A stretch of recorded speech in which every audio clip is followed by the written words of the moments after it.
Tu reçois une notification sur ton téléphone t'informant qu'Internet va cesser d'exister dans 7 jours.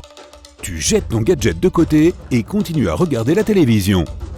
Soudain, tu vois apparaître une notification bulletin spécial. Et le présentateur du journal télévisé répète ce que tu viens de lire sur ton téléphone. La chaîne diffuse des images en direct de personnes paniquant dans les rues et perdant la tête. Tu regardes par la fenêtre de ton appartement et tu vois des gens courir partout en tenant leur téléphone et leurs ordinateurs portables à bout de bras. Tu descends et essaies d'éviter le chaos en te tenant dans une ruelle. Derrière toi, quelqu'un marche sans réfléchir en marmonnant « plus d'internet, encore et encore ». Tu reçois un appel d'un numéro inconnu te disant que tu dois rencontrer quelqu'un dans un lieu inconnu. Tu ouvres la carte sur ton téléphone et tu t'y rends en voiture. De l'extérieur, cela semble être un bâtiment abandonné, mais de l'intérieur, c'est une installation high-tech, avec des scientifiques en combinaison et blouse de laboratoire. Tu es arrivé juste à temps pour le briefing. Un scientifique aux cheveux gris entre dans la salle de projection et commence sa présentation. Il explique que de nos jours, plus de 4 milliards de gens utilisent Internet et il n'y a aucun moyen d'empêcher le web de s'effondrer. Il y a plus de 74 zeta-octets de données en ligne actuellement. Un zeta-octet correspond à 1000 milliards de gigaoctets, ce qui fait beaucoup de zéros. Un document Word d'1 gigaoctet de données comporte environ 65 000 pages. Donc pour 74 000 milliards de gigaoctets, cela fait beaucoup trop de zéros pour qu'on puisse le dire en une seule fois. Mais cela représente environ 4,8 millions de fois 1021 pages. Une feuille de papier A4 a une épaisseur de 0,1 mm. Pour chaque gigaoctet, nous aurons donc 7 mètres de papier empilé. Tout le monde décroche à la moitié de la présentation, mais les personnes en blouse de laboratoire commencent à travailler immédiatement.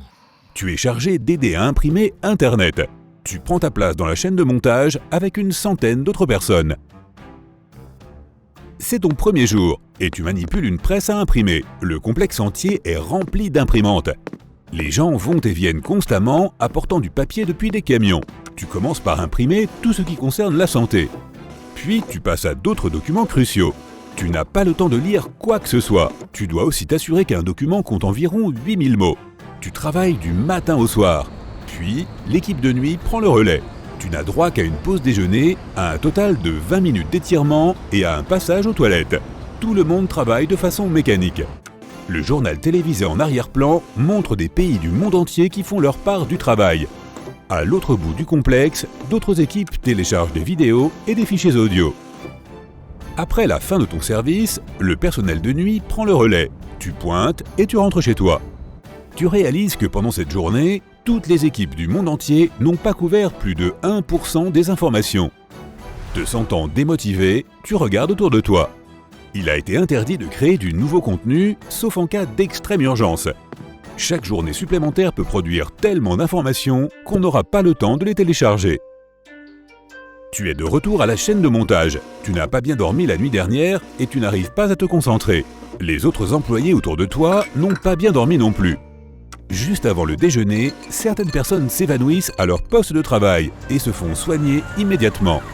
Beaucoup de gens sont en attente autour de toi, prêts à prendre la relève.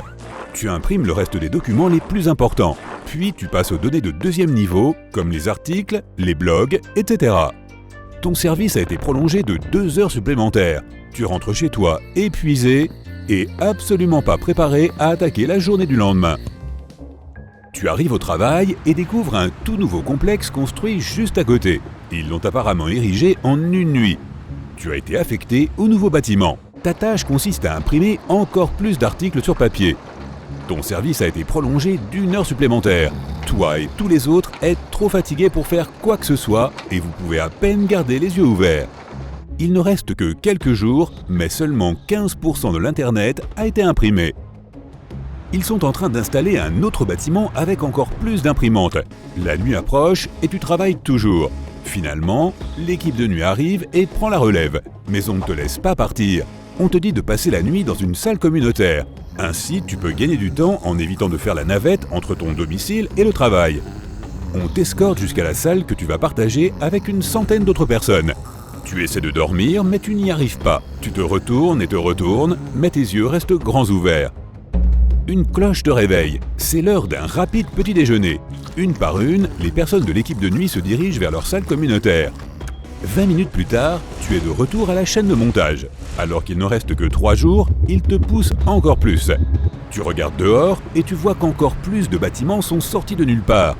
Des camions remplis de papier font des allers-retours, provoquant des embouteillages. Un bunker souterrain a été construit dans le désert du Sahara. Il s'étend sur des kilomètres et est assez grand pour stocker tous les documents et les dossiers. Les camions transportent plusieurs tonnes de papier chacun. Puis des avions transportent la précieuse cargaison jusqu'au désert du Sahara.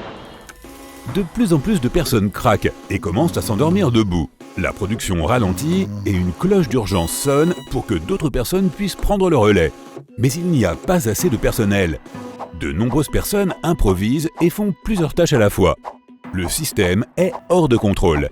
Si la production s'arrête ne serait-ce qu'une demi-heure, des tonnes d'informations ne seront pas imprimées. Tu te diriges vers la salle communautaire pour te reposer. Tu vois d'autres recrues arriver. Des milliers de personnes travaillent dans l'établissement désormais. Tu retournes à la chaîne de montage et continues à imprimer, mais personne n'est d'humeur. La production est plus lente qu'elle ne devrait l'être, alors qu'il ne reste que 2 jours. Les nouvelles montrent que les gens dans les rues sont toujours en train de paniquer. Beaucoup d'entre eux se filment. Mais c'est inutile puisque cela ne sera pas archivé. Comme le monde entier travaille 2 fois plus depuis le premier jour, environ 70% d'Internet a été imprimé. Mais on commence à manquer de papier. Les fabricants n'arrivent pas à suivre la cadence. D'ici le dernier jour, il n'y aura peut-être plus de papier. Tu ressens une pression énorme. Tout le monde est nerveux. Les gens font des erreurs de plus en plus souvent, ce qui ralentit le processus. Comme les imprimantes travaillent sans relâche depuis 6 jours, beaucoup d'entre elles tombent en panne et sont remplacées. C'est fini. Il ne reste plus que quelques heures. Tu n'as pas dormi du tout la nuit dernière. En fait, le monde entier est resté éveillé, attendant que le compte à rebours commence.